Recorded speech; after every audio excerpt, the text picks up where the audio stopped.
이번 코너는 법률방송 인스타그램에 올라온 여러분의 법률 고민을 해결해드리는 시간입니다. 법률 고민 있으신 분들은 법률방송 인스타 계정에 사연 보내주시면 저희 사나 변호사들이 성심성의껏 답변 드리도록 하겠습니다. 그럼 오늘 사연 만나볼까요? 얼마 전 제주에 사는 친한 친구로부터 택배로 과일을 보냈다는 연락을 받았습니다.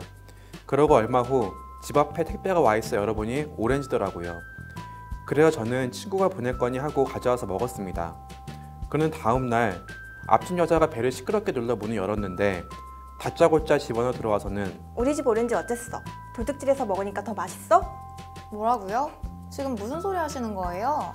어제 우리 집 앞으로 온 오렌지 이쪽 집에서 먹었다며. 오렌지요?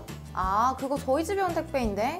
뭐라고? 아예 그냥 모르쇠로 잡아 떼시겠다? 택배 아저씨한테 확인해 볼까? 하도 기다리던 택배가 안 와서 오늘 연락해 보니까 이 집 앞에 잘못 두고 간 것 같다고 하던데?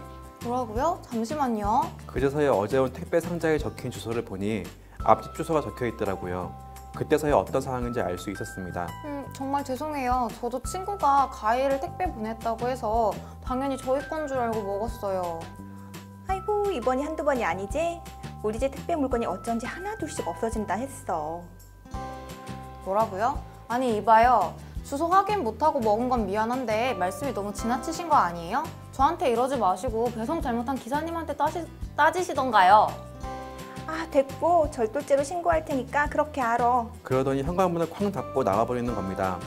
정말 그 앞집 여자가 나간 이후로도 화가 가라앉지 않더라고요. 제대로 확인도 하지 않고 먹은 건 분명 잘못됐지만 제가 절도죄로 고소당할 만큼 잘못한 건가요? 정말 처벌받을 수도 있을까요? 이웃집 여자분이 오렌지를 정말 좋아하시나 봐요. 왜 이렇게 연기를 잘해 오늘? 너무...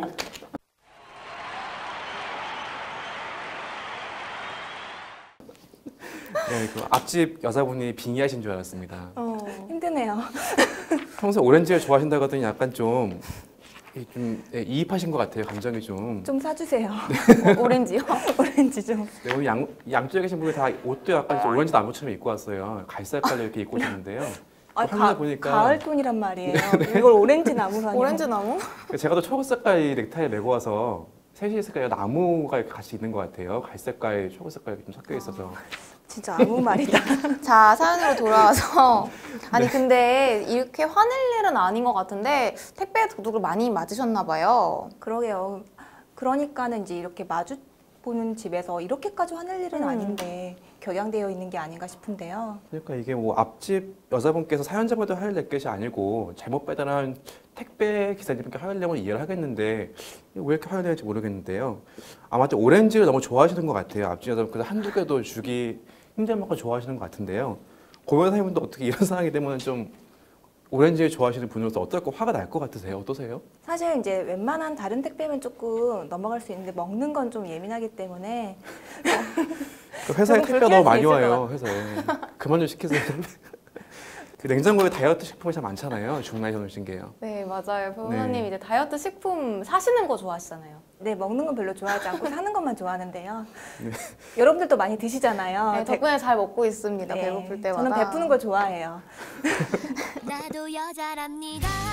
그대 곁에 네, 사연으로 다시 돌아와서 근데 앞집 사람 사연으로만 봐도 보통 성격이 아닌 것 같아요. 그래서 아마 절도죄로 신고하실 것 같은데 우선 절도죄에 대한 설명을 좀 드려야 될 것 같아요. 네, 절도죄는 타인이 점유하고 있는 타인의 재물을 절취하는 범죄인데요. 이 죄가 성립하기 위해서는 절도의 고의, 즉 자신이 타인의 재물을 절취한다는 것에 대해서 인식을 가지고 있어야만 합니다. 네, 장 변호사님 말씀대로 절도죄가 성립되려면 이제 이걸 절취한다는 고의가 있어야 되는데 본인 택배인 줄 알고 상담자분은 가져오신 거잖아요. 그렇기 때문에 이거는 절도죄의 고의가 없어서 성립되긴 좀 쉽지 않을 것 같아요. 네 맞아요. 근데 이와 반면에 남의 집 앞에 있는 택배를 일부러 가져왔다. 이거는 고의성이 인정되기 때문에 절도죄 내지는 뭐 점유이탈물 횡령죄 등이 성립할 수 있어요. 또한 이제 이런 행동 등을 반복적으로 하셨다면은 그 가중처벌도 받으실 수 있을 것 같습니다. 제가 먹는 걸 이야기하다 보니까 굉장히 흥분이 돼가지고요. 네, 끝나고 오렌지 먹으러 가요. 네, 감사합니다. 네, 또한 사건의 경우 앞집 여자분이 사연자의 큰 소리를 치면서 현관문 안쪽, 즉 신발장까지 들어오셨는데요. 신발장도 엄연히 주거 공간 내이기 때문에 사연자분의 의사에 반해 현관문 안으로 들어온 앞집 여자분을 주거 침입죄로 고소할 수도 있을 걸로 판단이 됩니다. 네, 또 이제 집으로 들어오신 그 이웃집 여자분이 뭐 큰 소리로 막 말씀을 하시고 반말로 이제 마구잡이로 말씀을 하셔서 이 부분에 대해서 폭행죄가 성립하느냐 이 부분에 대해서 이제 궁금하실 수도 있을 것 같은데요. 사실 이제 폭행죄라는 거는 사람의 신체에 대한 직간접적인 유용력을 행사하는 범죄라고 보시면 될 것 같아요. 하지만 단순히 반말을 하신다거나 아니면 큰 소리를 하신다는 것은 신체에 대한 직간접적인 유용력을 행사했다고 보기엔 좀 어려울 것 같아서 폭행죄가 성립한다고 보기는 힘들 것 같습니다. 네, 그리고 지금 이런 사태가 일어난 게 이제 기사님이 배송을 잘못하셔서 이런 일들이 일어섰잖아요. 그렇기 때문에 택배 기사님의 책임을 물을 수 있는지 이 부분도 많이 궁금해하실 것 같은데요. 우선 택배를 잘못 배송한 택배 기사님한테는 뭐 민사상 손해배상 청구를 제기할 수도 있을 것 같아요. 이제 택배 기사님의 과실로 인해서 이러한 손해가 발생된 거기 때문에요.